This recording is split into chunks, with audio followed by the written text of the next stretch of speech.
Okay, we're getting ready to start our public testimony as it relates to the FY20 budget. What we're going to ask individuals to do is to stay on topic. We're asking you to testify on the proposed budget that's before us. Talked about how the city should focus its spending priorities to ensure that there's an opportunity for everyone here to be heard this evening. We're going to have to establish certain ground rules. We have a significant level of individuals here today. We're actually excited about that because it shows that people and citizens care about their city. So we will hopefully be in a position to take your testimony in a timely way. If anyone needs a copy of the budget, hopefully we'll have copies over on the table if you're interested. When your name is called, we'll ask that you come to the witness table just for the record, state your name for the record, and then proceed with your testimony. Because we have a limitation on time, we're going to ask you to try as best possible, get to the point, so we can ensure that we hear what it is you have to say as it relates to the budget testimony. Our first witnesses, let's see what we have here. Hey guys, how you doing? Three familiar faces. Mr. Stitt, please call the names of the first witnesses. Sure, it's Senator Williams, Mayor Street, and Brett Mandel. Good evening. Good evening. Good evening. Please proceed with your testimony. Thank you, Mr. President. Council President Clark, members of Philadelphia City Council, and a patient but interested public, thank you for the opportunity to present testimony on the city's proposed budget and 5-year financial plan. I am a three-decade member of Pennsylvania General Assembly, having served 5 terms as a state representative and more than 5 terms as state senator. With me today are former mayor, council president, and council member John F. Street, and the former city controller's office director of financial and policy analysis, Brett Mandel. A hallmark of best government is the expertise of the people who surround the person chosen to lead. The men who accompany me here today have one of the best knowledge of the city budget and government spending practices. The recommendations we make here today reflect many years of thoughtful and visionary planning for our city. I applaud the work that the members of this council perform reviewing budget documents and proposing questions to the administration officials. As our proposed spending nears $5 billion for the operating budget alone, it is a tremendous undertaking to review the city's plan to spend our city's scarce resources. But I come before you today to say that the council and the public need more transparent information about city spending. We need to do better in terms of presenting systems and data so we can make better informed decisions about our budgetary assumptions and spending priorities. In plain speak, we must make it easy for our residents and taxpayers to know how we are spending their money. Philadelphia's financial systems were once considered forward-thinking, but they were designed for the 1950s. Nearly 3/4 of a century later, the public, this city council, need modern, accountable, transparent government budgetary systems. So to that end, there are a number of recommendations which I'll present to us today. There's an informed, complete presentation, but to expedite the process, I think it's most appropriate for me to sort of summarize those recommendations for you today. First, we recommend we establish an independent local budgetary office, similar to the Congressional Budget Office at the federal level and the Independent Fiscal Office established in 2010 at the state level. Budget revenues to avoid over-optimistic or pessimistic review estimates by the mayoral administration and others. We must remove the special interests, opinions, and politics from the fiscal planning and well-being of the city's future. Second, we recommend a long overdue change to adopt a line item budgeting that clearly details proposed expenditures to give city council and the public true authority over city spending. Third, we recommend the city charter should be amended to require 5-year budgets and financial plans in detail that both citizens and council members can understand, adopt, and commit to. We need to end what happens when one administration ends and a new one begins. Regardless of politics or personalities, there should be a plan that the public has confidence that will be followed after the end of an administration. We recommend that in the future, we require a program-based summary of the city budget, issues a report card on city services to track results and city satisfaction. Today, the end of the fiscal year occurs with little thought as to the accomplishments of the previous year, but we would be better served by a process that incorporates a consideration of how our spending plans affect the city of Philadelphia. In the future, the mayor should be required to reconcile the budget every year, just like people at home reconcile their bank balance at the end of the month. How much did we spend and what did we spend it upon? Another recommendation, we recommend that the mayor produce a comprehensive year-end report to detail how much of each line item in the budget was actually spent and to articulate the progress our city has made towards achieving outcome goals set forth at the beginning of a yearly budget. Another recommendation, we recommend we utilize sunset provisions in contracts and programs to ensure that the city finds worth in its spending and does not continue initiatives past their effectiveness. We recommend the city follow the lead of other major cities that publish an online comprehensive and real-time line item budget and contract details with a goal towards making available all information the city is required to provide pursuant to a valid right-to-know law request. Finally, the city's most pressing and intractable problem is poverty. In the last 3 years, there has been no credible economic development plan to create jobs and lift poor Philadelphians out of poverty. The commitment to a sanctuary city is very important, and the creation of community schools is very important, but these policies do not create jobs.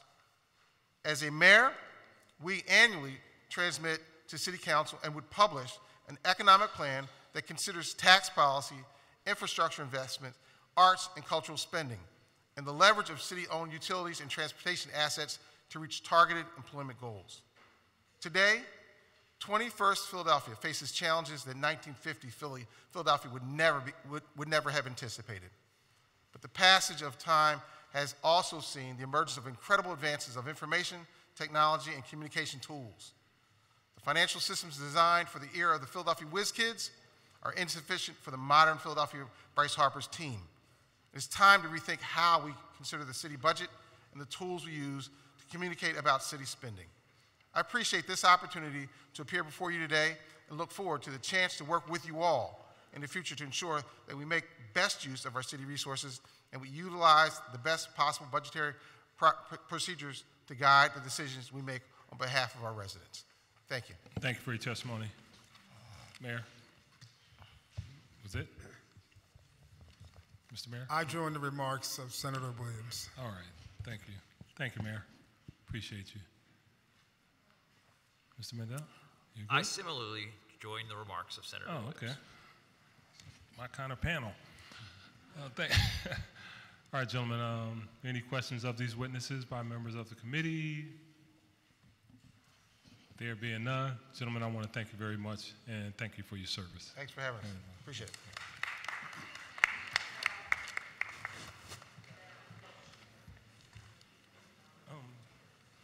Can't see.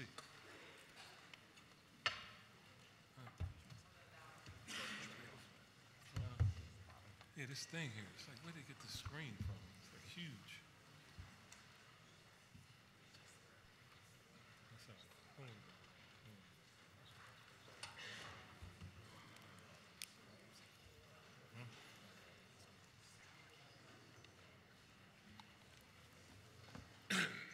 Thank you.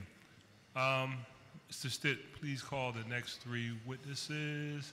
Teresa. And folks, I guess people on this half of the room, I want to apologize for sitting behind this screen.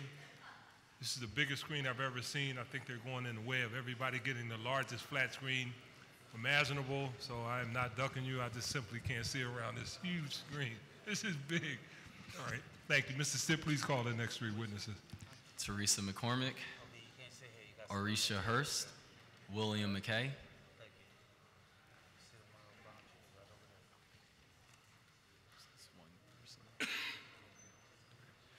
Teresa McCormick, Arisha Hurst, or Arika Hurst, William McKay,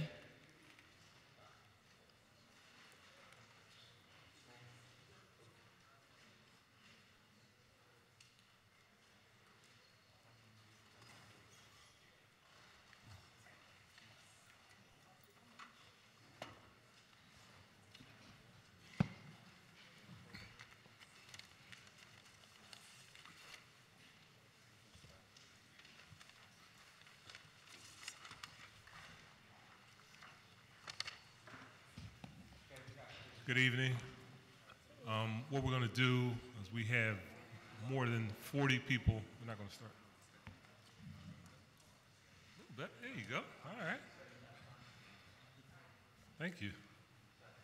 What we're going to do, because we have a whole lot of people here testifying this evening, we're going to put a limit on your testimony. So again, please get to the point as best possible and summarize your testimony. If you have any written testimony, if you give it to us during the course of the hearing, we will make sure that it is in the record. So don't feel like you have to read the entire version of your written testimony if it goes beyond the time limit. We're going to start out with 2 minutes per person. So would you please, if you just state your name for the record and give your testimony, and then if there are any questions, we'll follow up with those questions. So please self-select in terms of who you want to be first. Please proceed. Jordan Smith. Good afternoon, Honorable Mayor Kenny, Council President Darrell Clark, and any other members of City Council. We are Youth Council for Positive Change Leadership Academy. This program is designed to reduce the youth-on-youth violence epidemic in our communities. Utilizing an evidence-based approach, we plan to reduce youth violence, increase school engagement, while reducing the youth of tobacco and drugs. Young adults will enhance their leadership skills as they create programs that will support positive activities within their neighborhoods. Our overall outcome is to influence young adults to become contributing citizens. Historically, data has shown that engaging youth in a leadership role greatly reduced the violence in our neighborhoods. In the 1990s, the North Central community in North Philadelphia supported a youth advisory council titled Citywide Youth Agency that provided our young people with a voice and services within their neighborhood.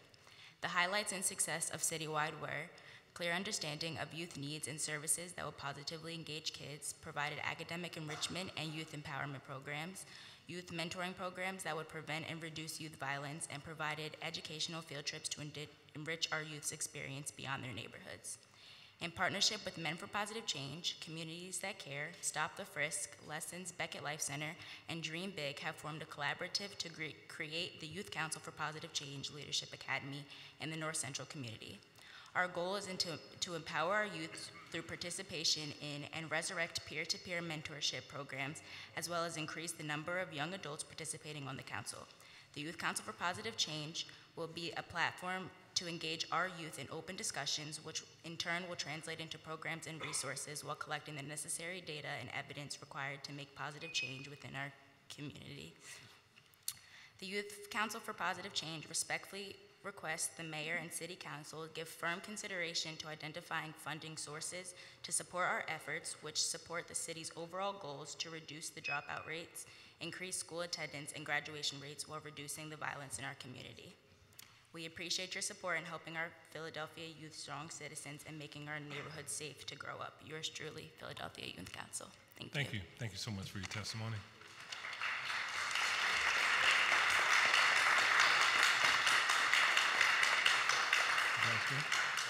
You good? Huh? Are you testifying? Yes. Yeah. Just state your name for the record. Lawrence Clark. Please proceed. First, konnichiwa, daitoyo, in, and nakamamoshimin. In Japanese, that means good afternoon, City Council President, council members, and fellow citizens. My name is Lawrence Clark, the Vice President for Youth Council for Positive Change.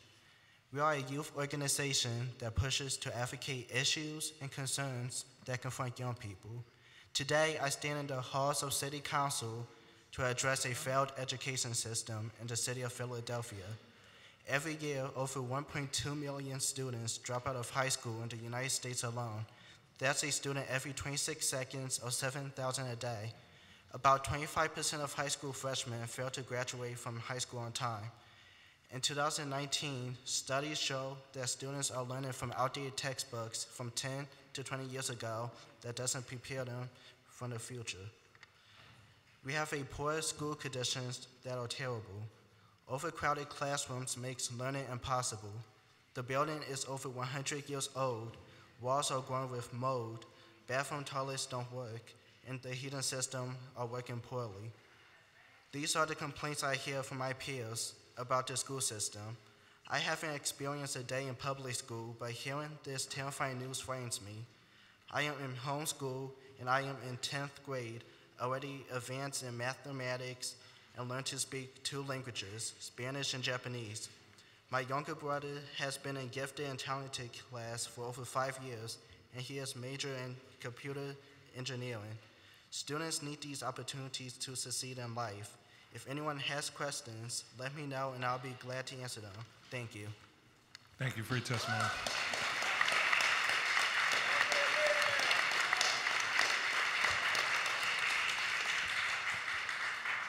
Jacqueline Brown, Kathleen Melville, Shira Cohen.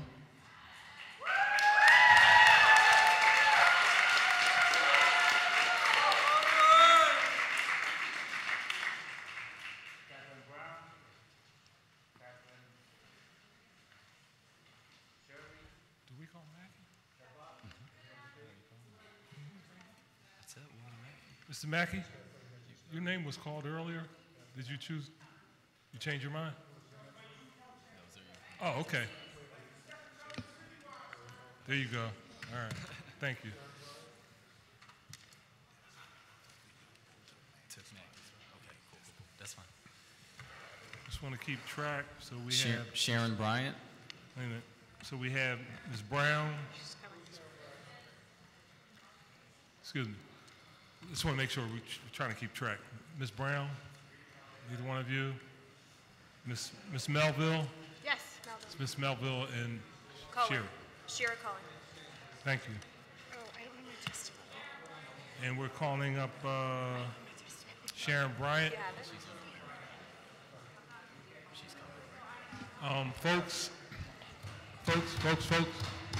Folks, hold on a second. A little bit of ground rules.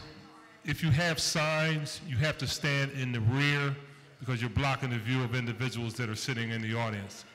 So any signs, you have to go in the back. Hi.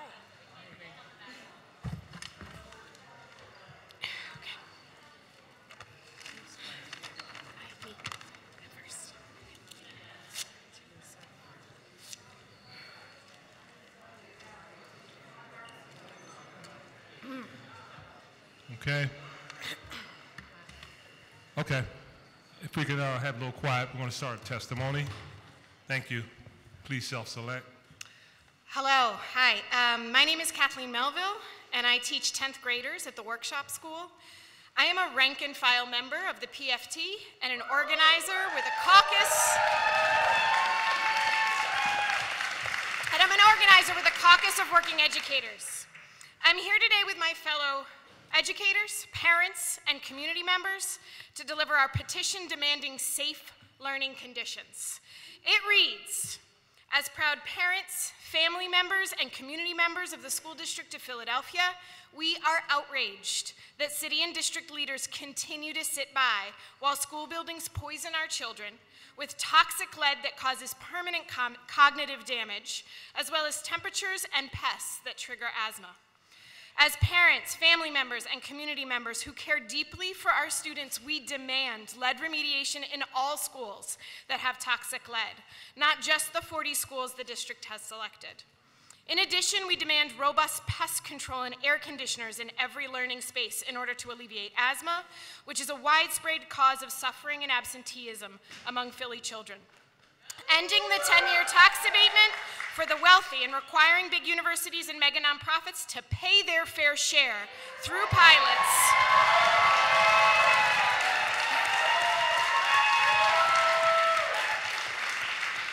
Will fund the safe learning conditions that Philly students deserve. Our over 3,000 educators, parents, and community members, including 2,500 rank and file members of the PFT, signed this petition. It represents over 3,000 face-to-face conversations with people who care about our children. Over 3,000 people ready to take action to end the tax abatement and fight for the safe schools that our students deserve. Now, we know that it can be difficult for members of City Council to understand what it's really like in our classrooms. That's why we would like to invite you to spend a day in one of our classrooms this spring. And since we know that you are used to offices that have air conditioning, we are providing you with these necklace fans so that you will be ready to join us in one of our many, many classrooms that do not have air conditioning. Let me be clear. The condition of our schools is not just a safety issue. It is a racial justice issue. The people who benefit from the 10-year tax abatement are mostly white. And the people who are hurt by the 10-year tax abatement are Philadelphia students who are mostly black and brown.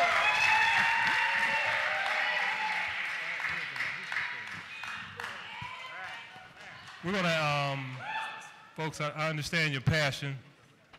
But we're going to ask you to please adhere to the guidelines because we have a lot of people that want to speak. Thank you. And we're going to have rules here. Ma'am, you wish to speak? Yes. Please proceed. Good afternoon. My name is Shira Cohen. I teach 6th graders at the Feltonville School of Arts and Sciences in North Philadelphia, and I'm a proud rank and file union member of the Philadelphia Federation of Teachers and an organizer with the Caucus of Working Educators. 3 days before students were to start school this August, I came into my classroom and saw that a piece of the ceiling had fallen in.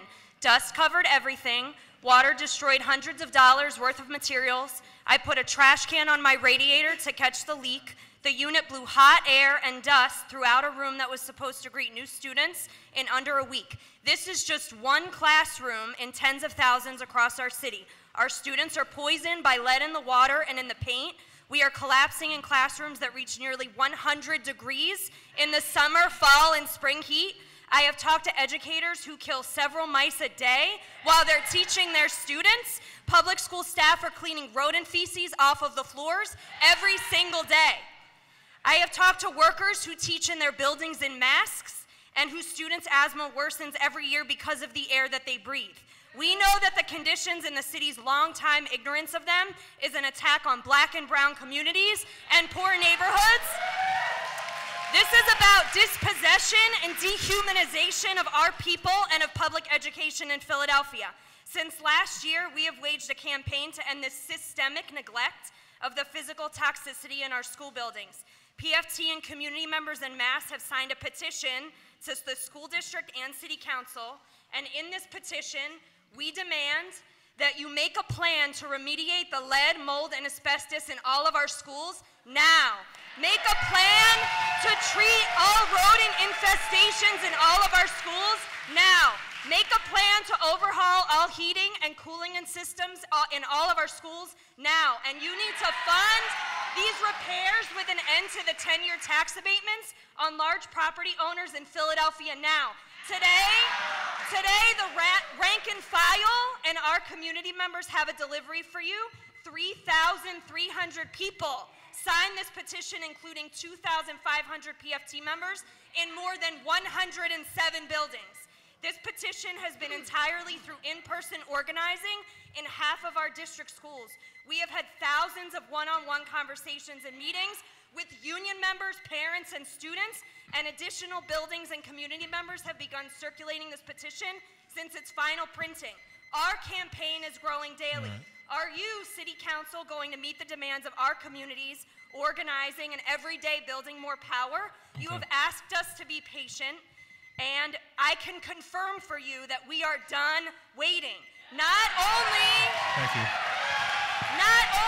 are PFT members and students and parents clear on the schools that our communities deserve, we are fighting and organizing for them. We are asking you to end this 10-year tax abatement, to fund the work, to end our taxless school conditions immediately. Fix our schools. Thank you.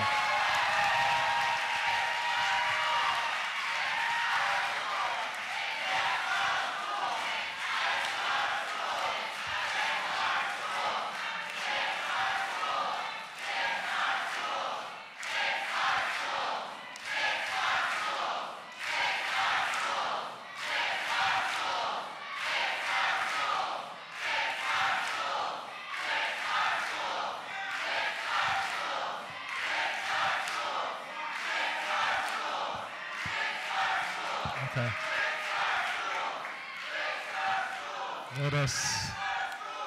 We have somebody else who wants to testify. Let us testify. Please proceed, ma'am. Just state your name for the record. Good afternoon, and thank you for this opportunity. You're welcome. My name is Sharon Bryant, and I have faithfully served the School District of Philadelphia in many capacities over the last 26 years. I've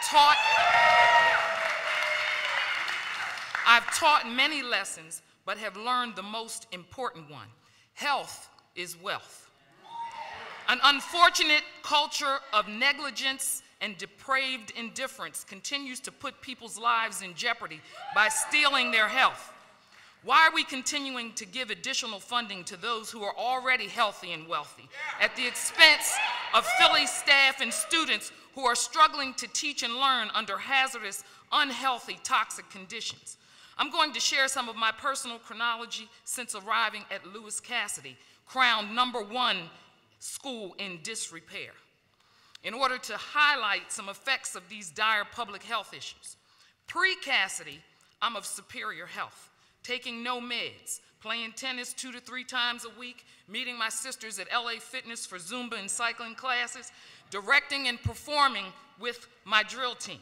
September 2016, began teaching 4th grade at Cassidy. October 16, building heats turned on, temperature extremes, ongoing leak and mold problems in the student closet.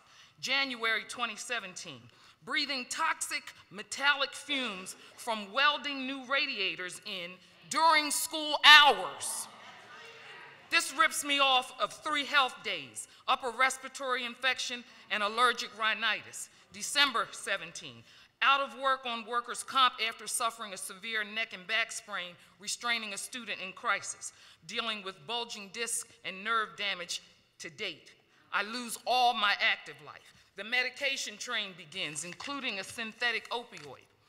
April 2018, I'm forced back to work too soon. Injuries exacerbated, further exacerbated by my body's response to stirring up and inhaling toxic dust while cleaning what had accumulated. Acute onset asthma, bronchitis, sinusitis, and air trappings. Add another card to my medication train, a daily puff of Brio. December 18, after a second unsuccessful attempt to return to work, I descend into the black hole of the no pay status. March 2019, I'm separated from service with no pay and no benefits. But it doesn't matter about me because I'm 60 and I've been blessed in spite of my health and wealth being pilfered. I'm here to cry out for the children who haven't had a chance yet. What's being looted from our children? How is their health being pirated? And who among you will stand up for them and say enough is enough?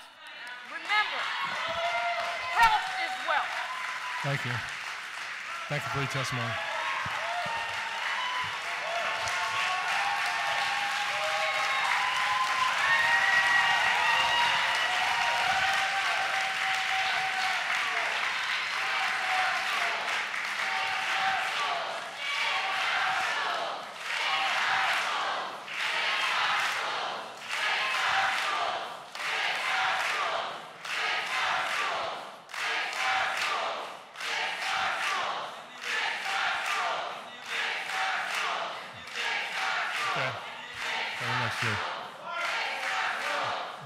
The next 3. Let's get the next leg. Mr. Sid, call the name of the next witnesses. Shannon Miller, Janine Hassan, Adam Feldman.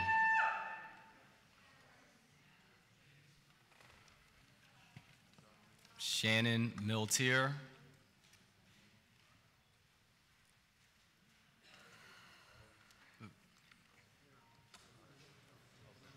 Okay.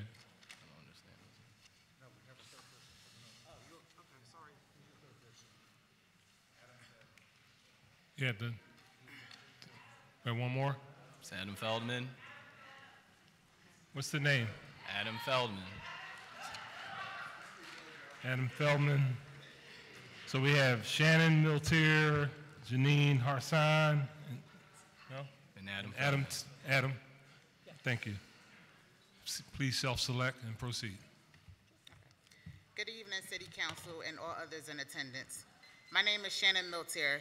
I currently live in the 39th District, covered by Councilwoman Bass. I am District Council 33, Local 1637, Shop Steward, and Union Delegate. I have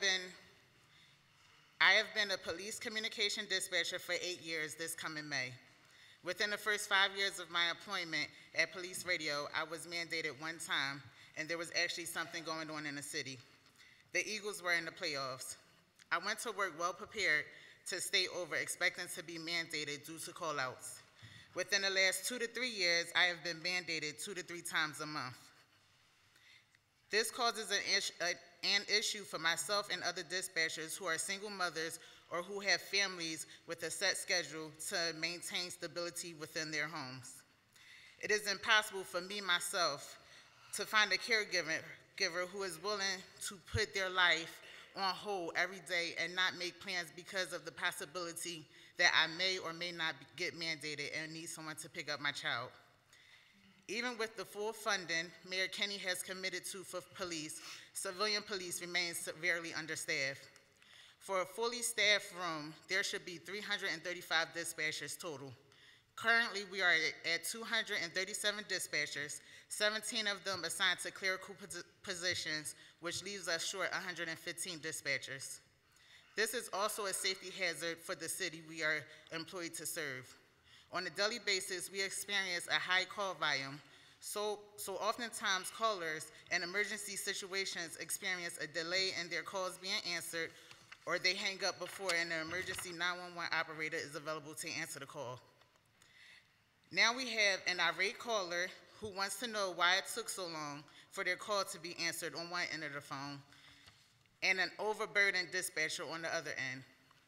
Everyone has relied or has had to call 911 at some point in their lives, and may have been that person on the other end of the phone wondering why it is taking so long for their call to be answered. So it is not just an issue for us dispatchers, but for the entire city. And I am here to address this issue because it should not take a tragedy for the light to come on and this to be corrected. Thank you. Thank you for your testimony.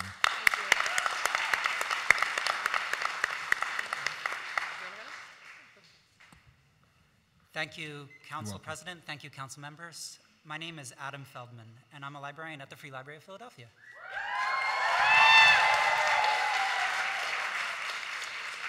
I probably shouldn't be the first person to be a witness today, but I am one of several from the library today, so I'm very excited to hear from my colleagues as well.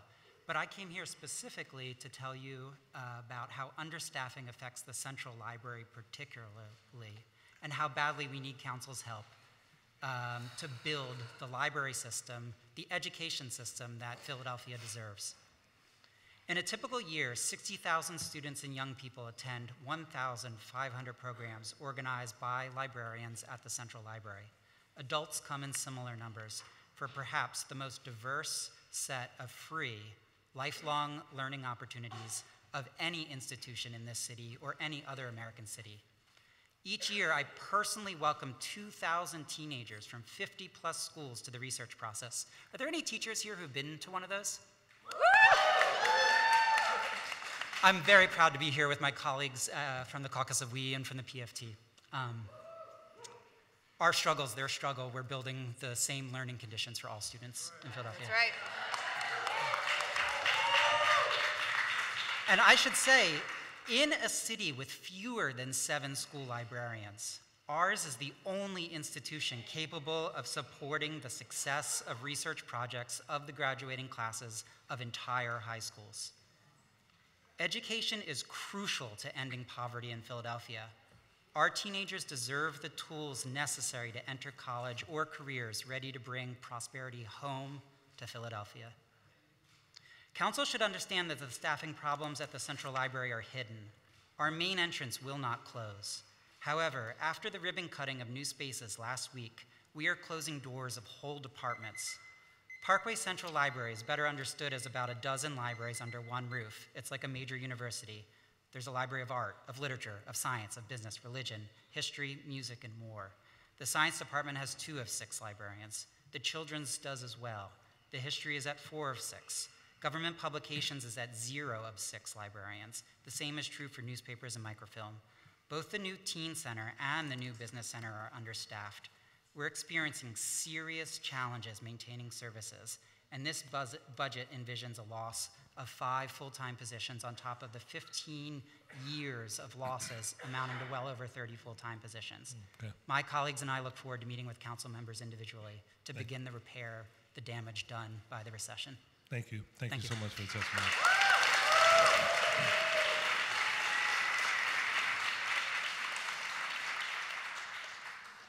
Good evening, everyone. My name is Janine Palumbo Hassan. I grew up in Port Richmond. I live in South Philadelphia. I teach at Southwark Elementary School. I love my city. I support public schools, and I've made my home here in Philadelphia.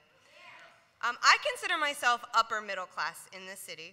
And at local networking events or meeting new people of the same socioeconomic status, I always get an incredulous look when I tell them I grew up in Port Richmond. People seem to rarely meet a Philadelphia native, a college graduate, in these circles. My socioeconomic peers seem to follow a predictable pattern. They enjoy city life, they get married, they buy a nice tax-abated house, they have kids, and then when their kids get to a schooling age, they flee for the suburbs.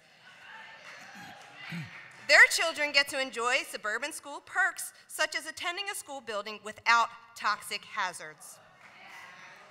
Our schools lose out in taxes from these tax abatements, but also on supportive, privileged parents that would otherwise support our public schools through home and school associations or other auxiliary programs. A few months ago, I took my 18-month-old son to the doctor and found out that he had tested positive for lead exposure.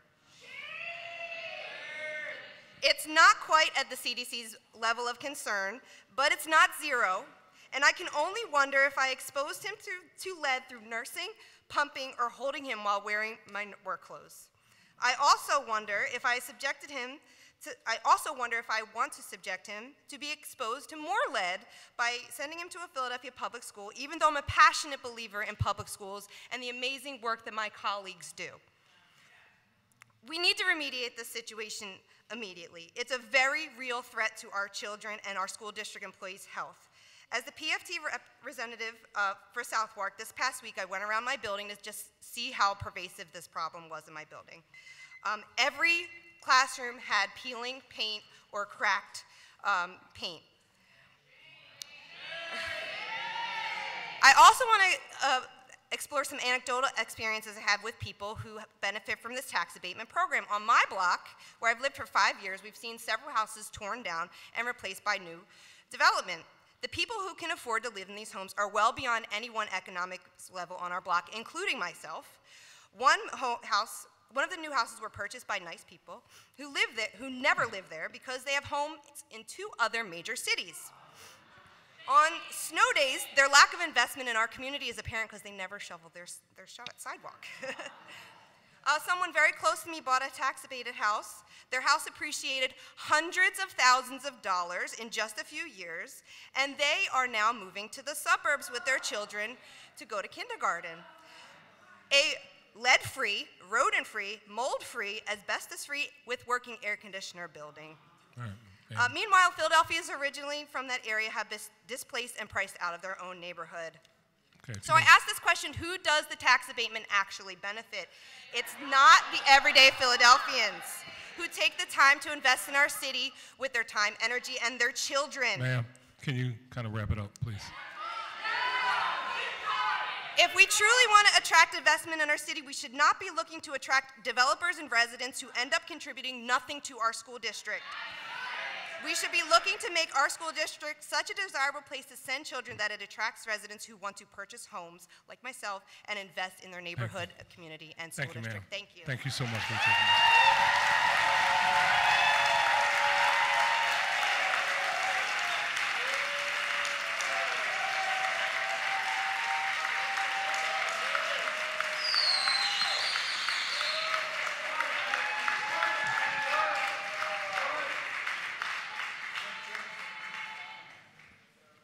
Next 3. Alexis, my apologies, I can't pronounce your last name, but I'm going to spell it Ahiagabe. Mary Marquez, Tim Horace,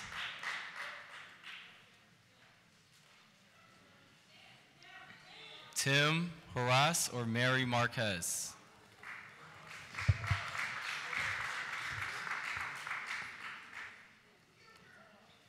Three. Good. Good evening. Self-select. Please proceed. Thank you.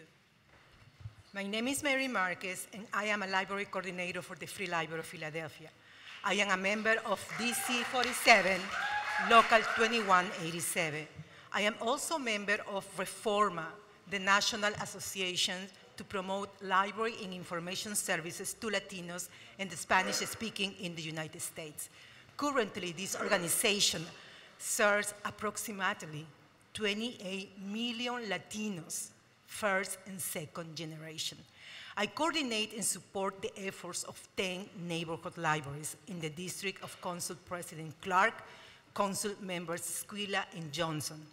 We are passionate about services that we provide for children, teenagers, adults, seniors, and new Philadelphians. Philadelphians who might be learning English as a second, third, or fourth language like me. As cross-cultural communicator, I speak English, Spanish, Portuguese, and acknowledge French, and also recognize that Philadelphians want to access library in their first language. That is a service that we must provide and struggling to fulfill. Our biggest strength of the Library of Philadelphia is our engagement in our neighborhoods throughout the city. We want to celebrate that strength by making sure branches in every neighborhood are robustly staffed and have qualified professional selected materials that correspond to our patrons' needs and requests. We need many more staff members who are bilingual, multilingual, and significantly more materials and programs in languages other than English. Philadelphia is a diverse and multi-ethnic city. We cannot close our eyes to that reality, and we cannot develop this service when we are struggling simply to open our doors every day. Full funding is fundamental in issue of equity and inclusion. As you know, the poverty rate in the city of Philadelphia is a staggering 25.7%. We believe that public libraries help people lift themselves out of poverty and envision more prosperous futures for themselves and their children. Libraries equal strong communities. We are asking you to invest in your citizens, all of them, and to allocate full funding to the Free Library of Philadelphia. Thank you. Thank you. Thank you. Thank you for your testimony.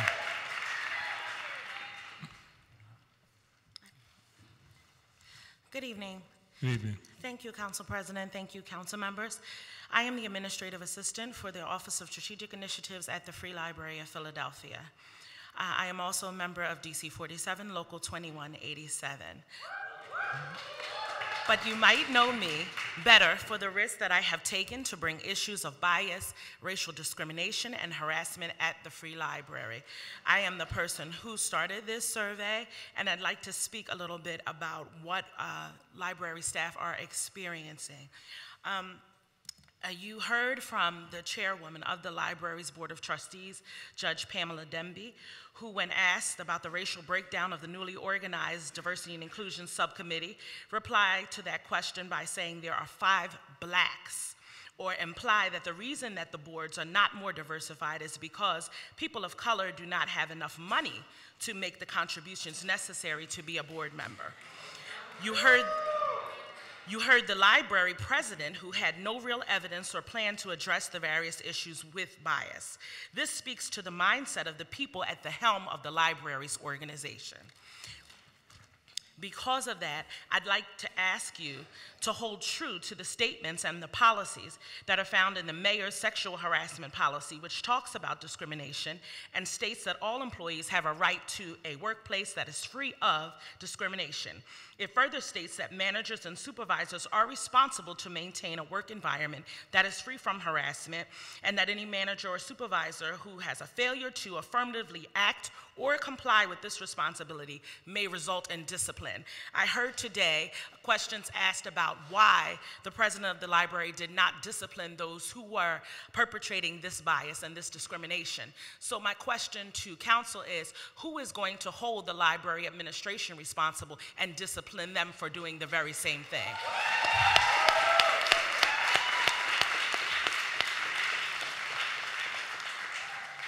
While I'm asking for your accountability of the library's administration, I know that my union is specifically asking for the accountability to rank and file. The training needs are enormous at the library. DC 47 wants to address these needs together with DC 33 and with management through the regular labor management processes. It's critical that the voice of staff has real meaningful impact on policy and is able to ensure good training.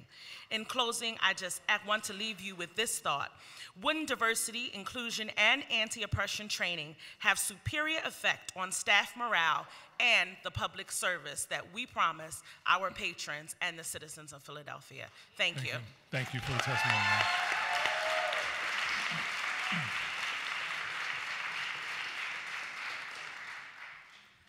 Hello, my name is Tim Horace. I'm a children's librarian at the Kensington Neighborhood Library. I'm also a AFSCME DC 47 member. I live and work in Kensington in the 7th District, currently represented by Councilmember Kiona Sanchez. My colleagues and I in the North Cluster of branches serve children, families, and our community facing among the most challenging conditions in all of Philadelphia. As you know from the news stories, our libraries are literally saving lives. When I went to library school, I never thought I'd have to keep Narcan at my desk, much less use it on a patron. But sadly, overdoses are all too common in our branches. Despite the many problems facing our neighborhood, our community views the library as an anchor of stability. They look to our libraries as safe places for their children to learn and grow up in. At my branch, we partner with local preschools to provide story time for children in pre-K, but this can be difficult when our building is forced to close due to lack of staff or infrastructural issues. My branch was closed on and off for several weeks while maintenance tried to deal with a mosquito infestation, which had taken hold in the basement after regular flooding based on a malfunctioning sump pump. We work with elementary schools to provide research materials and training, since so many of them don't have school librarians. But this can be difficult when our materials budget's well below the amount mandated by the state, leading to a particularly acute dearth of children's nonfiction material. While internet sources are wonderful, how can we prepare our children for further education if we lack books on relevant subject matter for them to take home?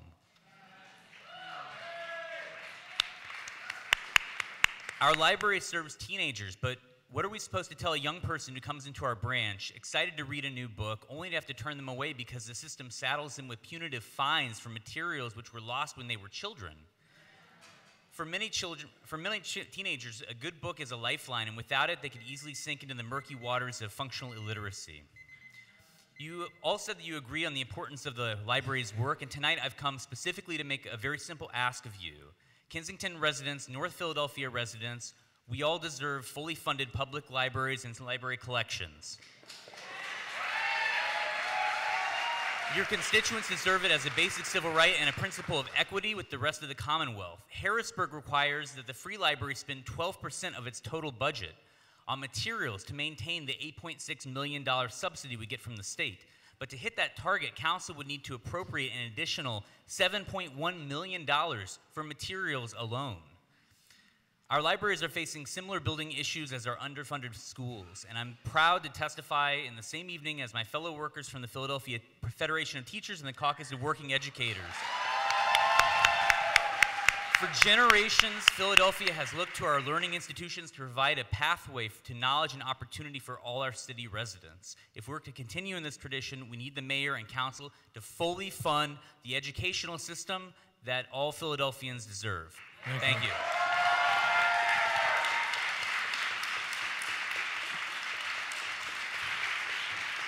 Thank you. Thank you all for your testimony.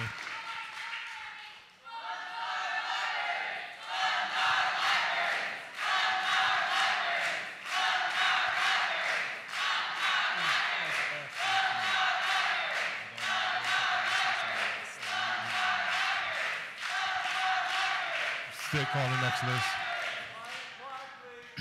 Aaron Hoops. Maika Moody. Aiko Dornek. Maika Moody. Aiko Dornek.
Good evening.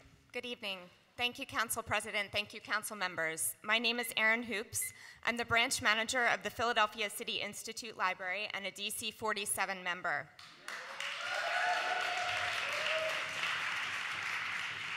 I believe deeply that public libraries are the hearts and homes of our communities.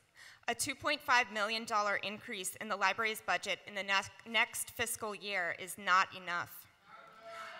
We need you to invest more aggressively in our library system for our neighbors to be able to access the kind of world-class services they deserve. A $15.8 million increase in our budget would allow us to restore our core services of open doors at neighborhood libraries, quality materials and programs selected and led by professional staff, and in-depth research assistance at the Parkway Central and neighborhood regional libraries. For the dream of 6-day service in our libraries year-round, we believe we would need a $26 million increase, $7 million for materials and $19 million for staffing. Over the last several years, the number of budgeted staff positions for the library has not even come close to matching the number of filled positions. As a frontline staff member, I feel that discrepancy, but I do not understand it. I call on each of you to take a close look at why our budgeted positions are not being filled.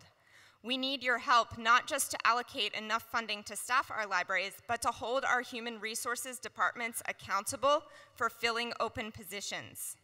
Council President Clark, my library is in your district.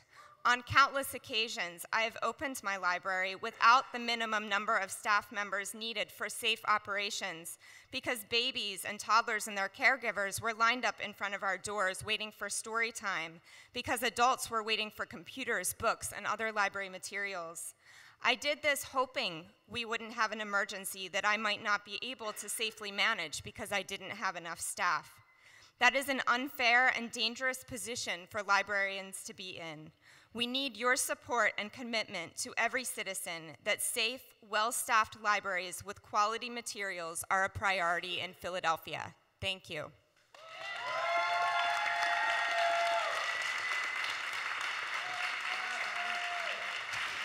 Thank you. Thank you for your testimony. Hello, thank you, Hello. Council President. Thank you, Council members, for this opportunity. My name is Maika Moody. I am currently the branch manager of the Lillian Morero Library, located at 6 and Lehigh Avenue. I'm in Council President Clark's district, and I'm a member of DC 47, Local 2186.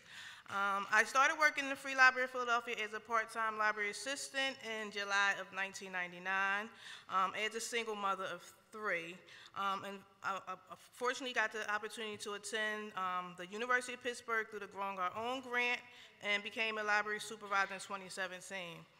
Council should pay particular attention to how the library tackles the problem of funding the continuing education of its workforce so more of my colleagues who work beside me, LAs, who do amazing work, can have that opportunity as well on the library track. Being that Philadelphia above the top 10 populous cities is the poorest is something sad about that statement for that fact. So a little bit about my journey. I was raised in South Philly. I currently live in North Philly and I work in North Philly, and I'm very proud of that.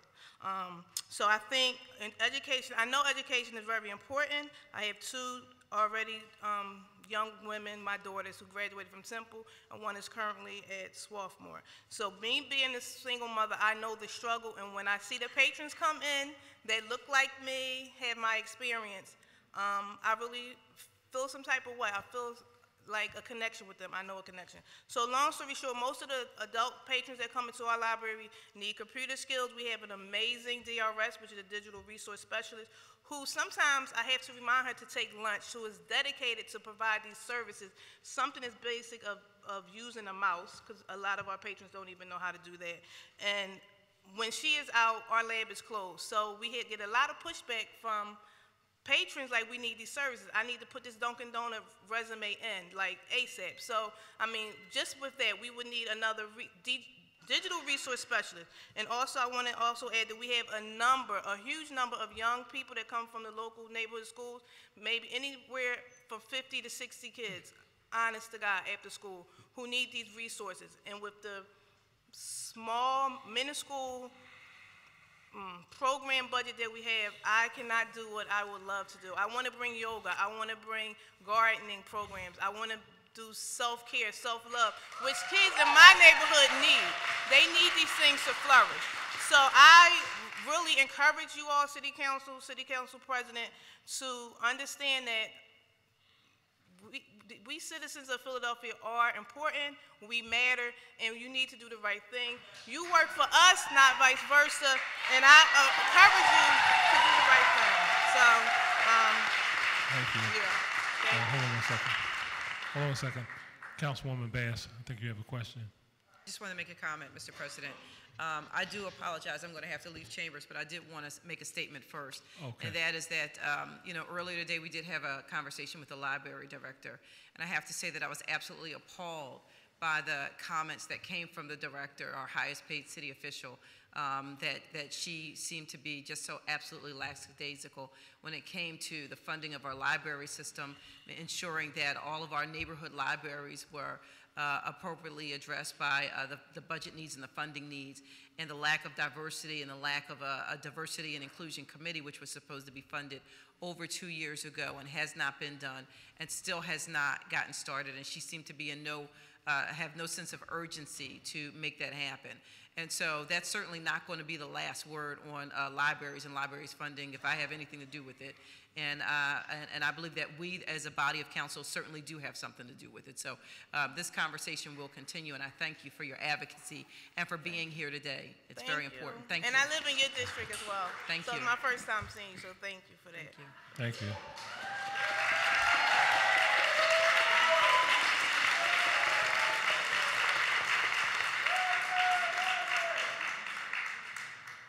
Good evening. Hello. Okay. Good evening, Councilman and City Council. My name is Aiko Razak Dordornik. I have lived in Old City, Philadelphia since 1996. Before that, growing up, I lived in the Winfield and Overbrook Park section of West Philadelphia. I'm here representing Philadelphia Coalition for Affordable Communities.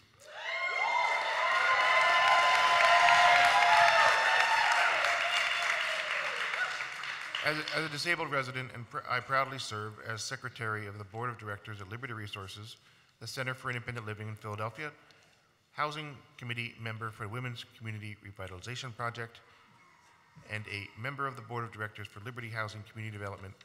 I'm also a member of Philly Adapt, and a Move On, Resist, and Win leader.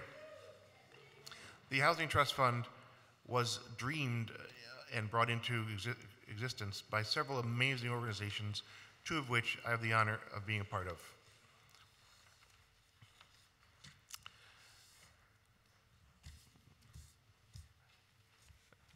I'm skipping ahead for time.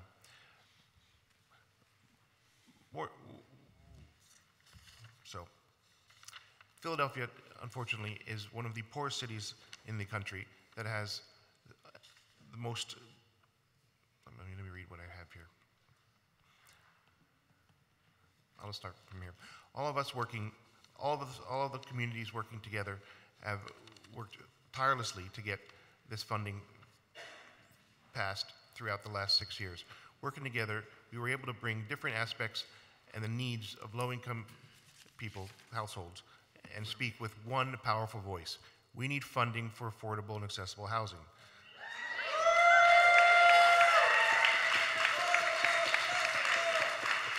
Sadly, fast forward to today in 2019, because of insufficient funding, the housing crisis in Philadelphia has worsened. More units of subsidized affordable housing are coming offline. Our city has now become #1 city for poverty. 16% of our citizens' population, people with disabilities, the highest among largest cities in the country, according to the U.S. Census, and that is untenable. In 1989, at the age of 18, I broke my neck playing football. After hospitalization, I faced the daunting task of finding housing. The housing that my mother and I lived in had 16 steps to get into the front door. The lack of accessible entrance forced me into incarceration in a nursing home. There was no other accessible and affordable housing in my neighborhood of my choice, or any other neighborhood in the city that was able to be found in a timely manner. I was incarcerated in Wayne Nursing and Rehab Center for 11 months, and then incarcerated in what I would call a maximum security prison in Ingleshouse for over 2.5 years. Finally, after 3.5 years, plus more than a year of searching, I found affordable and accessible housing in the neighborhood that I felt most comfortable in, to discover my new life in moving through the world using a wheelchair. During my search, I lived in a place and in a manner not of my choosing. Today, there are thousands of Philadelphians going through the same dilemma. We demand the Philadelphia Coalition of Affordable Communities, within the Philadelphia Coalition of Affordable Communities, strive to build affordable and accessible housing for all. Okay, thank you, sir. Thank you.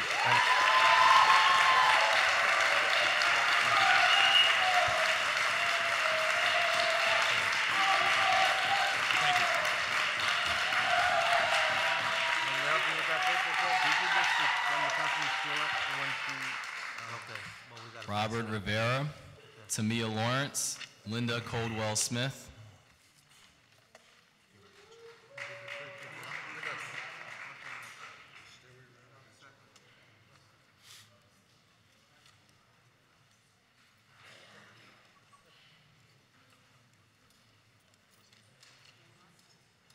Robert Rivera. Is Robert Rivera here? Okay. Herman Parodi.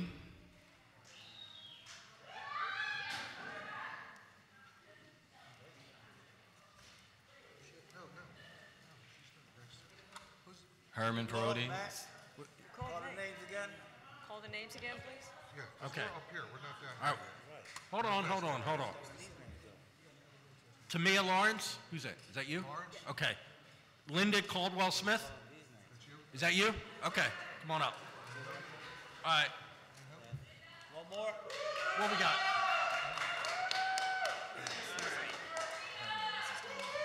Huh? Herman Parodi, yeah, right, okay. All right. All right, please, whoever like to go first. Whoever like to go. I'll go first. Please. Okay. Go ahead, please. Identify yourself and proceed. Okay, thank you, Council President and Council members. My name is Linda Caldwell Smith. I'm the President of the Friends of Torresdale Library and a member of the TAC Committee of the Board of the Friends of the Free Library. I'm here today first to say that I attended Council's hearing this morning where the head of the Free Library, presented her budget request, and I must say I was heartened and encouraged by the positive response we received from the council members in attendance. But there were a couple comments were made that concerned me, and I would like to clear up one item. First off, I'd like to stress that we stand with our hardworking staff. We appreciate every single one of them, and we support their cry for a safe and welcoming workplace for all employees in the free library system.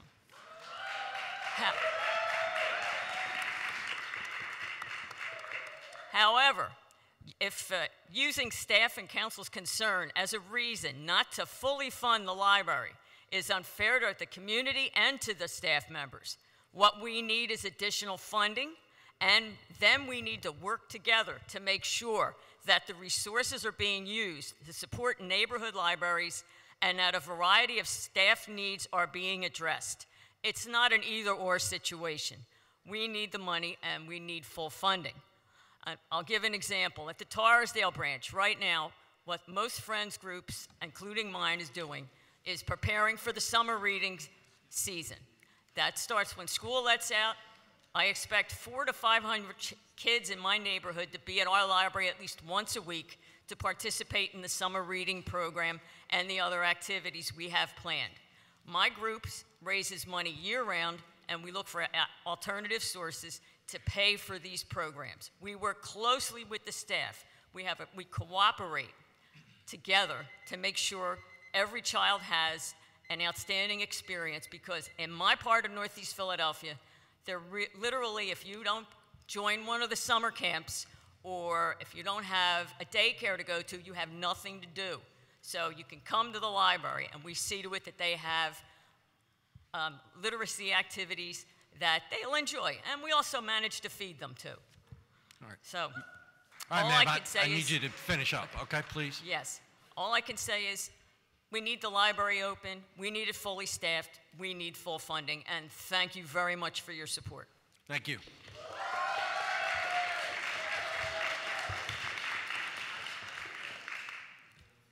Council members, my name is Herman Parodi. I am the board president of Disabled in Action of Pennsylvania. We are a member of the Philadelphia Coalition for Affordable Communities.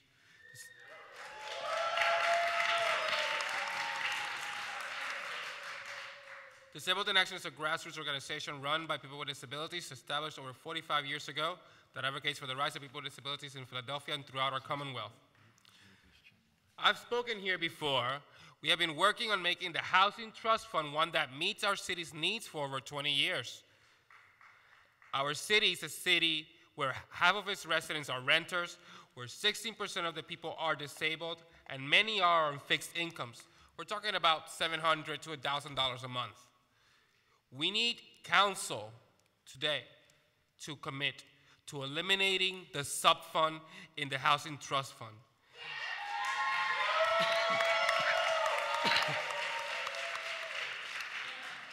The Housing Trust Fund as a whole is meant to serve the whole population. However, this sub-fund only serves people that earn up to $105,000 a year. Instead, please ensure low-income households' needs will be met. We know that without this guarantee in writing, we have nothing to hold future council members or mayors accountable to. Our coalition and member organizations have fought for a permanent, dedicated source of money in the Housing Trust Fund. This year, you're planning to put in $19 million. That is not enough. We need you to increase this year's money going into the Housing Trust Fund from the general fund to be $35 million.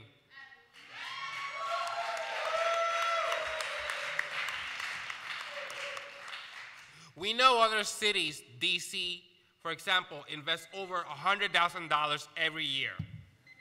Philadelphia needs to invest every year, starting this year, at least $35 million. And the sub-fund and the Housing Trust Fund put in $35 million every year, starting this year. We need every council member to commit to this today. Thank you. Thank you for your testimony.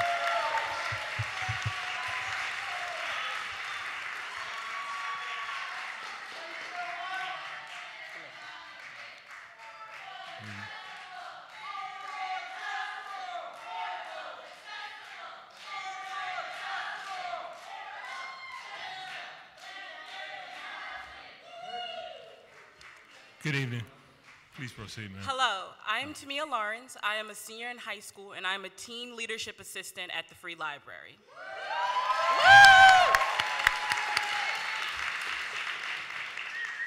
Imagine what it takes to be a librarian. Imagine what it really takes. Library school doesn't teach you how to treat for someone who is overdosing, nor does it teach you how to respond to a child who is being abused at home. But nonetheless, librarians every day take on these roles despite having their budgets be sliced in half year after year, and despite the many times they are mistreated and disrespected, they persist. The role of a librarian is not about sorting books by the Dewey Decimal System. It is about creating the last amount of safe spaces, and it is about saving lives. I was only an 8th grader when I first came to the library. I came for a tween book club, and there I met the person who would be my biggest inspiration, Miss Aaron. Miss Aaron, right over there. Miss Aaron is the best mentor that I could ask for. She encourages me and she challenges me. And of course, Miss Aaron is not obliged to do any of the things that she has done for me, but she did. And like most librarians, she goes above and beyond her job description to save and inspire the lives of others. She, like most librarians, understands the deeper importance of her job. And every day she creates a space for children, teens, and adults to advance literacy, guide learning, and inspire curiosity. This is why we are here to demand that Mayor Kenny and City Council fully fund our libraries so we can get back to doing what we do best, which is saving lives.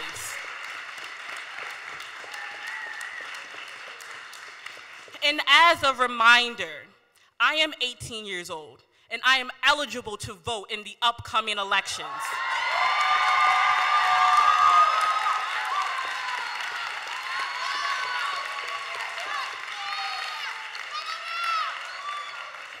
And no member of City Council nor Mayor Kenny can rely on my vote if libraries are not fully funded, if schools are not fixed, and if the tax abatements are not ceased.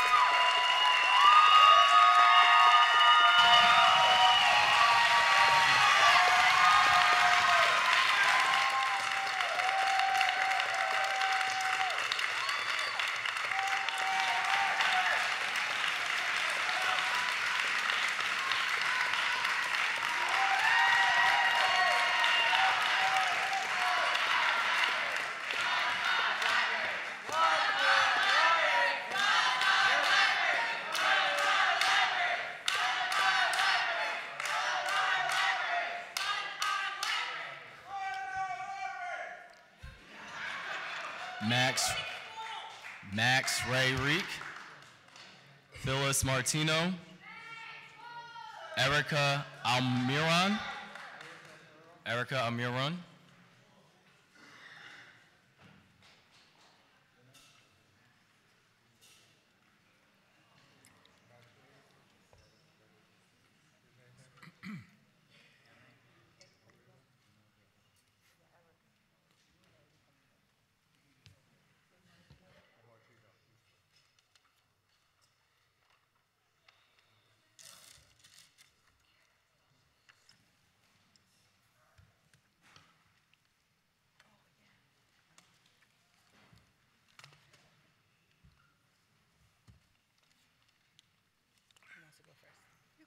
Want me to go first? Yeah. Okay. Good evening. Good evening. Thank you for having me. My name is Erica Almiron. I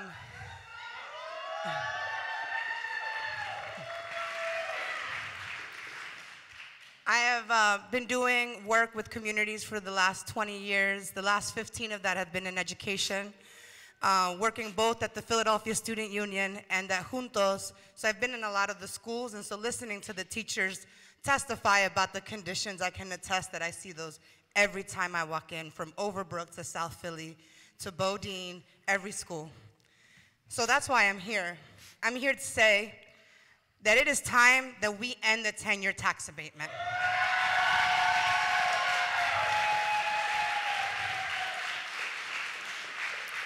The 10-year tax abatement does not serve the people of Philadelphia.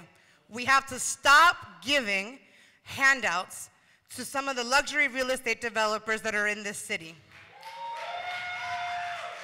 Instead, we must call on those that are benefiting from the tax abatement, the wealthy and the politically connected, to join the rest of Philadelphia in paying their fair share. I'm calling for an end to the 10-year tax abatement because instead of lining the pockets of supposed condo kings and wannabe real estate moguls, that money should be going to our children's schools.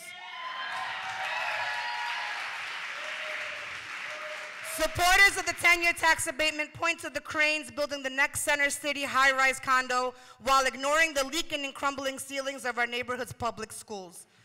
Condos shouldn't be built on the backs of teachers and student sacrifice. Instead, we should be investing in teachers and students who will build the city from the ground up. The 10-year tax abatement is fueling gentrification at neck-breaking speeds. And we are rewarding the wealthy enough to buy brand new homes while pushing workers, poor people, people of color, immigrants, further and further to the fringes of society and in the city. So we must end this 10-year tax abatement and invest also in affordable and accessible housing.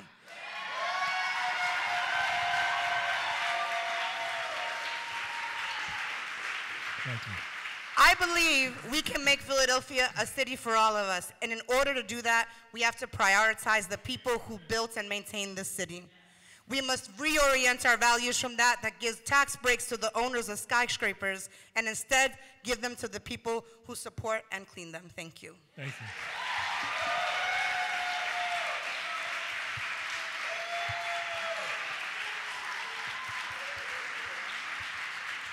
Thanks for your testimony. Hi. My name is Phyllis Martino. I currently serve as president of the Friends of Lovett Library in Mount Airy.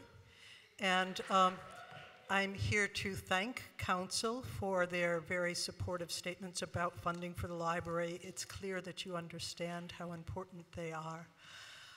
When we look at the facts, in 2008, there was an 18% budget cut, and the library has never recovered from it. So for a decade, there's almost $70 million of accumulated disinvestment in the library system. It's affected the collection, it's affected the staffing at every level. So when the mayor suggests a $2.5 million budget increase, which is 16.5% of what the library asked for, it's clear it's not enough. I think it's clear to Council, and we appreciate your understanding that. So we're asking that you do reconsider the $15.8 million increase that was asked for as a beginning to recover from a decade of serious disinvestment. The current budget is dispiriting to staff and at every level in the library, and it generates a mixture of both concern and outrage among patrons like me who look at toilets being cleaned by librarians because the place is inadequately staffed. So I think we're hoping you're going to do the right thing and dramatically increase the budget increase that the mayor proposed. And if the library staff management needs assistance to manage sending that more money, get them a consultant. Thank you. Thank you for your testimony. Thank you. Ma'am.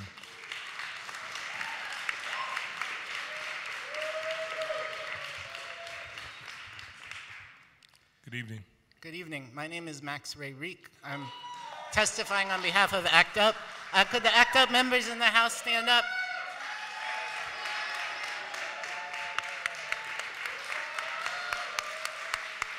So I'm not the right person to be testifying for ACT UP right now. The people who should be testifying for ACT UP right now aren't here, predominantly because they are in the hospital or they're sick. The reason members of ACT UP are sick is not, even though we're a group founded around HIV, it's not because of HIV, it's because of our housing. Housing is killing people in ACT UP right now. People with compromised immune systems, people with high blood pressure, people with diabetes are being killed because of the lack of adequate, affordable housing in Philadelphia. Thanks to Helen Gim's question at last week's hearing, we learned that there are 70,000 families in Philadelphia who are one crisis away from eviction and homelessness. And those are just the families who are making less than 30% of the area median income, less than $26,000 a year. And those families' lack of housing is killing them. And that's why ACT UP is out here pushing for housing. So we have two demands of City Council. The first is that we know that the highest burden of rent is these families making less than $26,000 a year, and yet our new funding for affordable housing is all prioritizing families, workforce housing, families making more than 50%. When asked at the hearing, DHCD, all of their solutions were for families making 50% of AMI or over, which is not acceptable when we know that the biggest crisis is among poor families. So will you immediately repeal and refuse any budgets and any affordable housing trust fund that targets more of the money to families making above 30%, require at least half the money goes to families making below 30% of AMI? The other thing we learned at that hearing is that this is not a problem the city can solve alone. We need HUD support. As Councilwoman Gim articulated, the city needs to be on the front lines of demanding that money from our state and federal governments. So next time ACT UP takes a bus to DC, will you be on that bus with us? Thank you.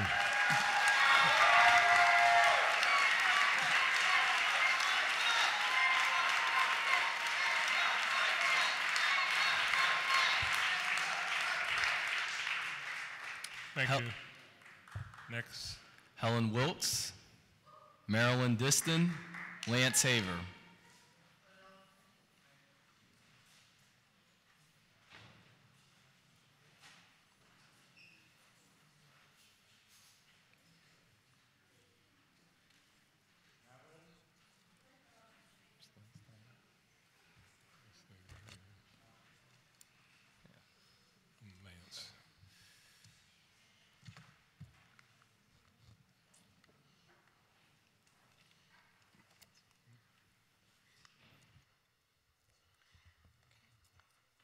Thank you, Mr. President and City Council members. Helen Wilkes, educator. It's better? Yes, better. Thank you. Educator in the City of Philadelphia. I bring the following concerns on behalf of the boys and girls from Cassidy Elementary School. I will read their student letters on matters of public health concern. When I'm in the basement, my nose starts bleeding when I'm eating. There's a picture with. I feel very sick and nauseous, and I keep coughing. My stomach hurts, my eyes start hurting, and I throw up. And I throw up a lot.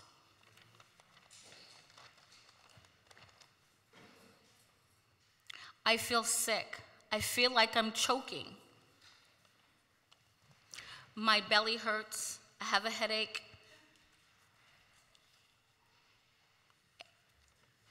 And my neck hurts.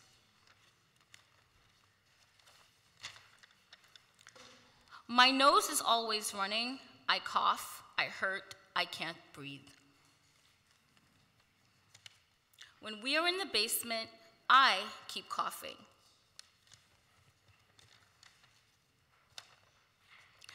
I'm sick. My eyes hurt. My stomach. I am upset. This is no good. I feel bad today. I'm unhappy. Really unhappy. Why are such young citizens writing these words? Why are they writing on matters of public health concerns? Well, for the past 7 years at Cassidy Elementary School, We've had an oil leak. Yes, an oil leak.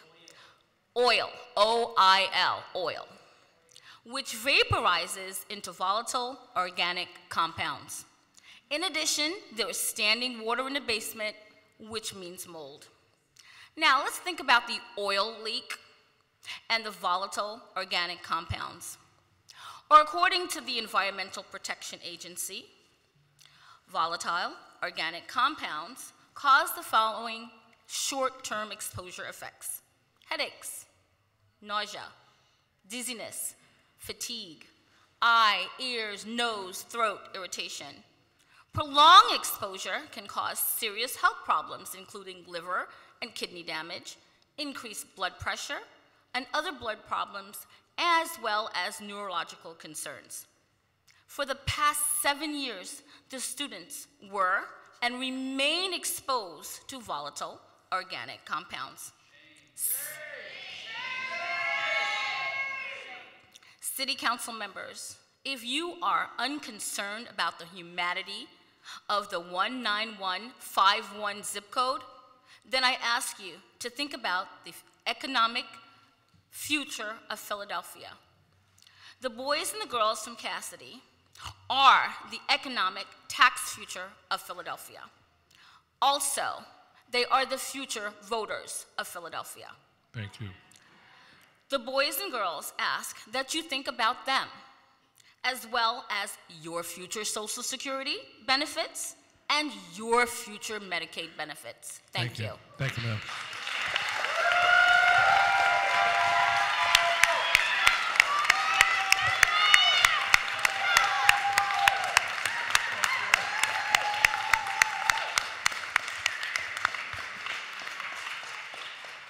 Good evening.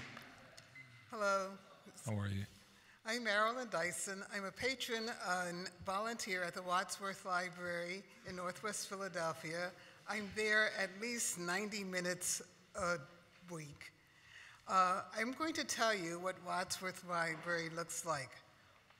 It's only open weekdays, and on weekdays before 3 o'clock, you'll find a few adults using the computers. At 1 o'clock on the first Friday, State Representative Chris Rabb is there, and the library is packed with people for his presentations. Several times a week, you'll find very young people there from local daycare centers with books and doing activities. At other times, you'll see a variety of people there for tutoring and business meetings. After school, you'll sometimes find as many as 50 young people occupying every table. They're there in between school and waiting for their parents to get home. Basically, they're the old, what my generation would call latchkey kids. They're doing their homework with the LEAP program, they're using computers, they're playing unplugged games, most of which have been donated by the neighborhood people. They're having fun. Or on Tuesdays afternoons, they're with me and my friend, Fran Colhane, and we're teaching them how to knit and crochet. The materials have been donated by my friends. We're decorating the entrance to the library with crocheted flowers, and then in the fall, we're going to yarn bomb the bike rack outside. Frequently, there's special programs in the basement. And I'll add that the furniture has been there forever. There are folding chairs, and there's no light coming into the basement. Each summer, my committee and the Free Library provides reading programs and games and special events. All of this, and Wadsworth has no children's librarian. It has a drainage problem which threatens flooding every time it rains, and maybe this weekend. And the building has had no improvements in the past 35 years. We still have standard wooden chairs like the ones over there, and our tables are unreliable. We need a children's librarian. We need to be opened more hours. This afternoon, I was in the Springfield Library, which is open from 9 to 9 every day. It's open on Saturdays and on Sundays from noon to 5, where ours is a little bit shorter. You need to give the Free Library more money to give us better service in our neighborhood. Thank you, ma'am. Thank you for your testimony.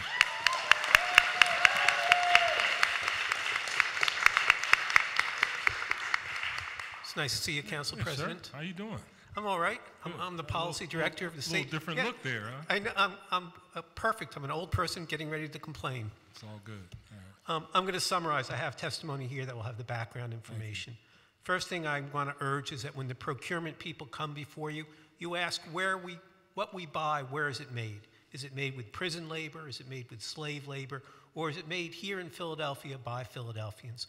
We should change to a net bidding system so we reward businesses for staying in the city and we ask them to make things here with Philadelphians. The second point I want to make is about the water department. The water department continues to grow its slush fund, which it calls its rate stabilization fund. That fund is so large now, I've included from the 5-year plan, that they will not publish how much money is in it. It's currently over $250 million, which represents overpayments by the city's water consumers. They're so ashamed of how large that number is, they won't publish it. In addition, that money is kept in U.S. Bank, which is a bank that's foreclosing on Germantown High School, that has no branches in the city, that offers no mortgages for moderate or low-income Philadelphians. Third, I want to talk about SEPTA. As you know, we're 80% of the system, 80% of the local funding, but we're only 13% of the SEPTA board. During the last board meeting where they elected the board leadership, the chair and the vice chair, we didn't even send our representatives there to vote. Not only did we not run for vice chair, we didn't even bother to vote for anyone. So the suburban interests are controlling our money, our riders, and our system.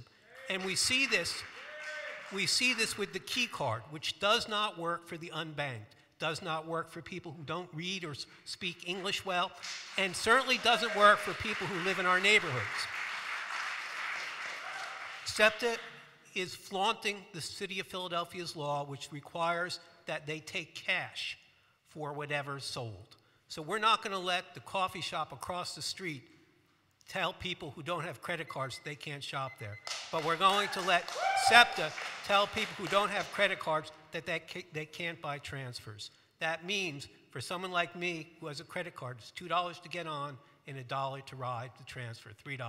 If you don't have a credit card, it's $2.50 to get on and another $2.50 for a transfer, $5. The tax for being poor is 60%. Wow. The last point I'm going to make is about Uber and Lyft.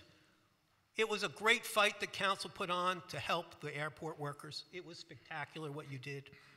But the Uber and Lyft drivers are at the airport just as much as the people inside. They deserve the same fight. If Uber and Lyft won't let the drivers organize, won't let the drivers make a living wage, we shouldn't let them use our airport. If you're willing to stand for the people inside the airport, please stand for those of us outside of the airport who are still trying to make a living. I have other issues, but you've been kind enough with your time. It's nice to see everyone. And as an aside, I know many of you don't know me, but I just want to point out, I spend a lot of time now organizing in Harrisburg. There is nothing like this in Harrisburg. You cannot show up and testify at Harrisburg. There is nothing like being able to show up as a regular citizen and have your say. Whether they agree with you or not is a separate issue. But in Harrisburg, there's going to be a hearing on bailing out the nuclear power. I'm going to have to be outside picketing because I don't have a right to show up and testify. Thank you. Thank you, Ms. Tabor.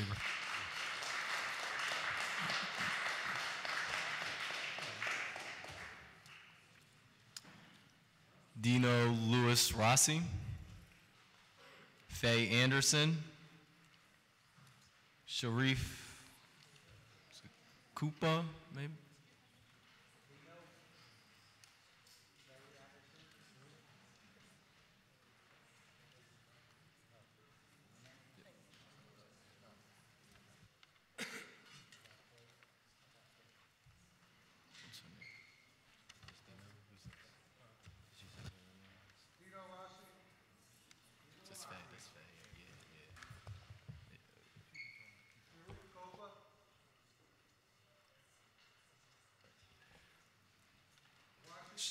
Sharif,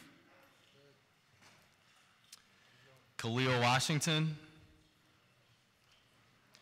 Michael Zaire Paris,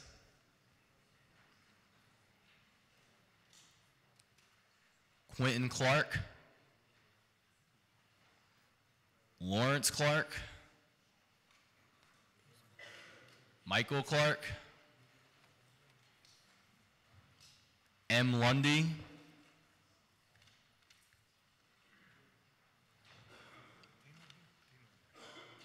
M. Landy,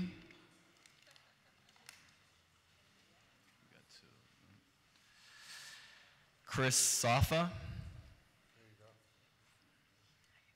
Fernando Suarez,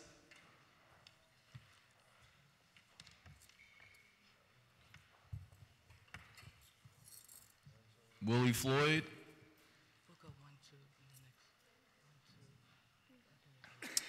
Manzoor Chungfei.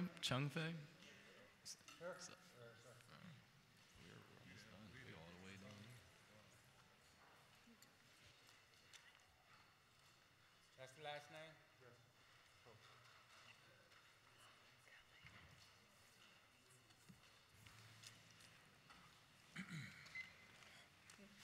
Okay. Good Good evening. Okay.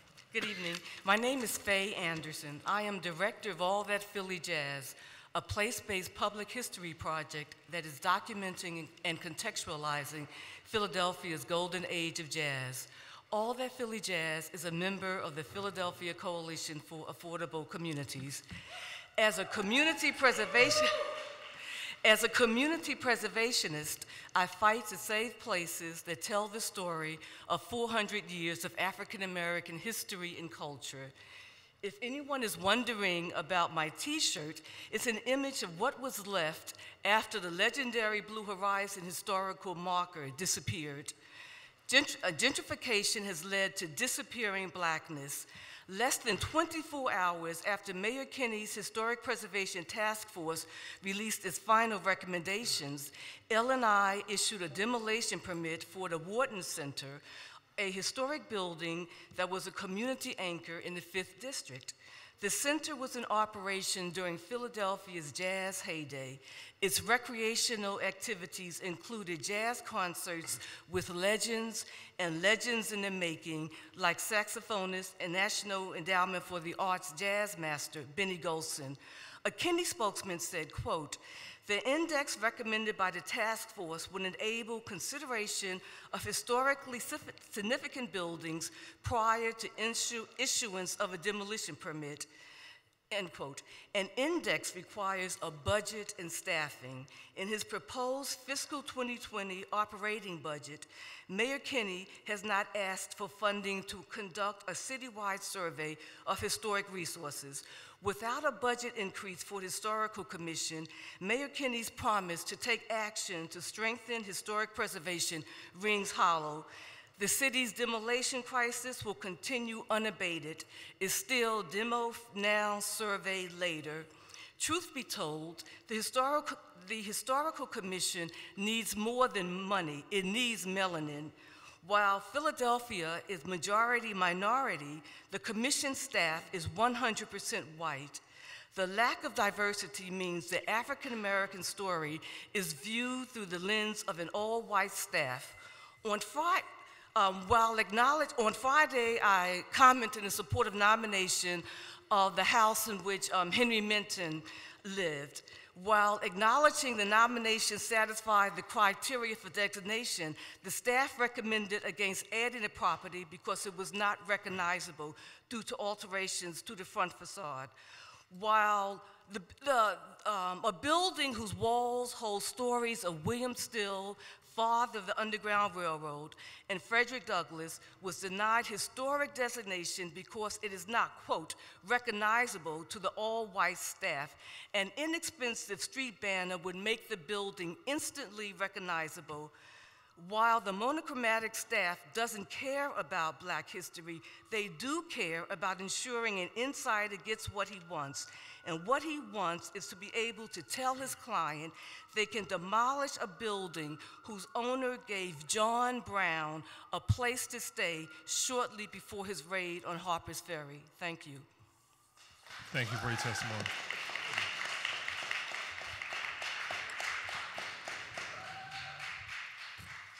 Good evening. Good evening. Council President and members of City Council. I am very grateful to you for hanging in there. I was here this morning and I see the work you do and the people who come before you and the taxpayers and people that serve. So thank you for your service. My name is Chris Safa. I'm a member of the Parks and Recreation Commission, and I've been here listening to earnest pleas for help in lots of different places. So thanks for your help with Parks and Rec's budget. That's what I was going to talk about. But I'm changing my topic to, it's obvious, first we need a couple $1 million, then we can fix the schools, fix the libraries, and fix the rec centers.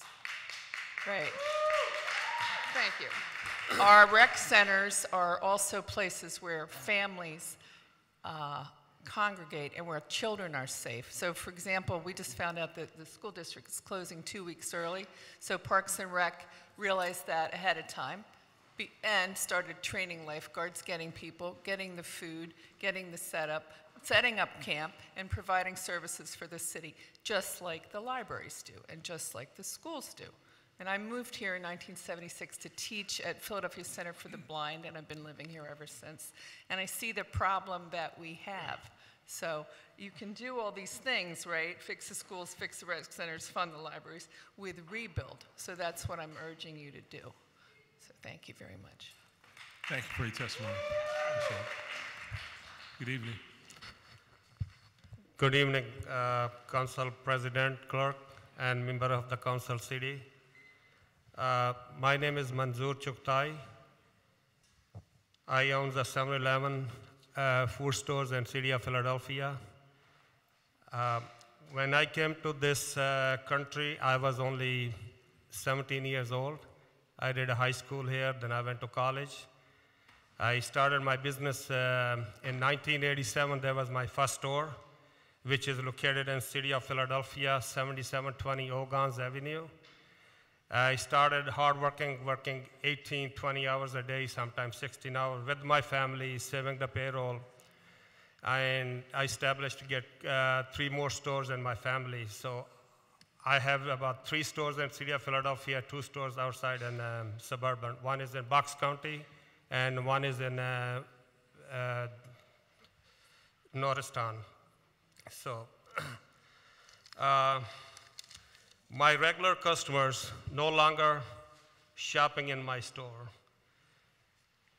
and my overall sales has declined since the tax went to effect. In fact, due to the effect of the tax, I have already closed one of my stores that I franchised that store in back in 1987 after 32 years. It was located on the border of Cheltenham and Ogans.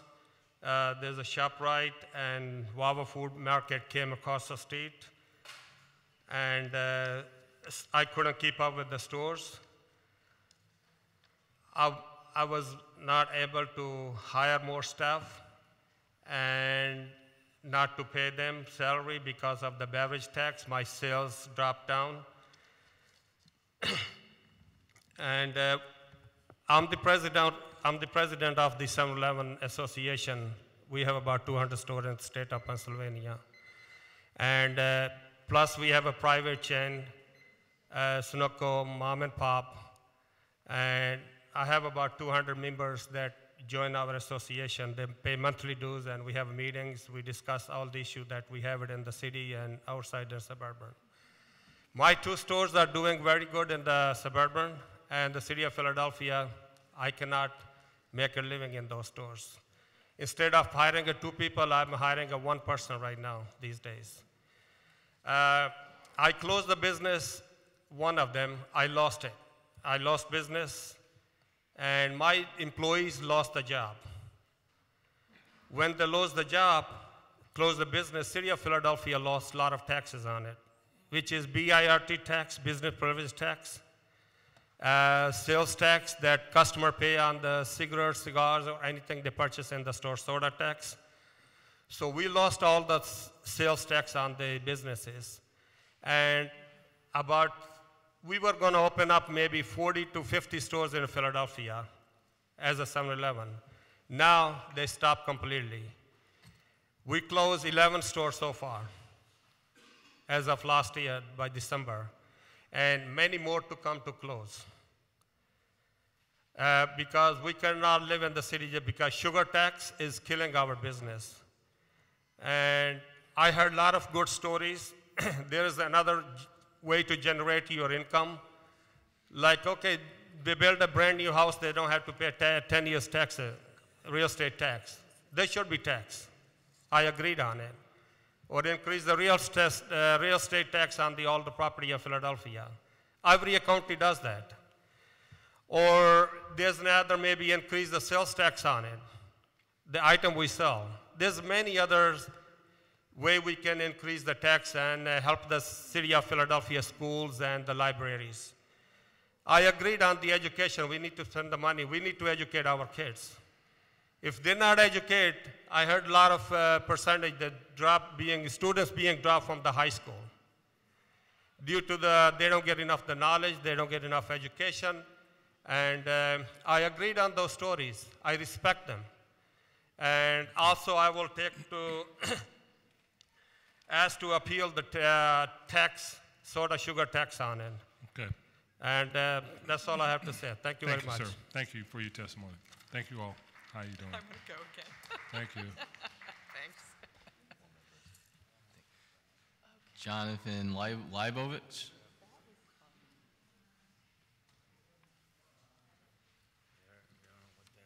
Jonathan? Yeah, that's it. That concludes our list. Thank you. Thank you all very much. Enlightening.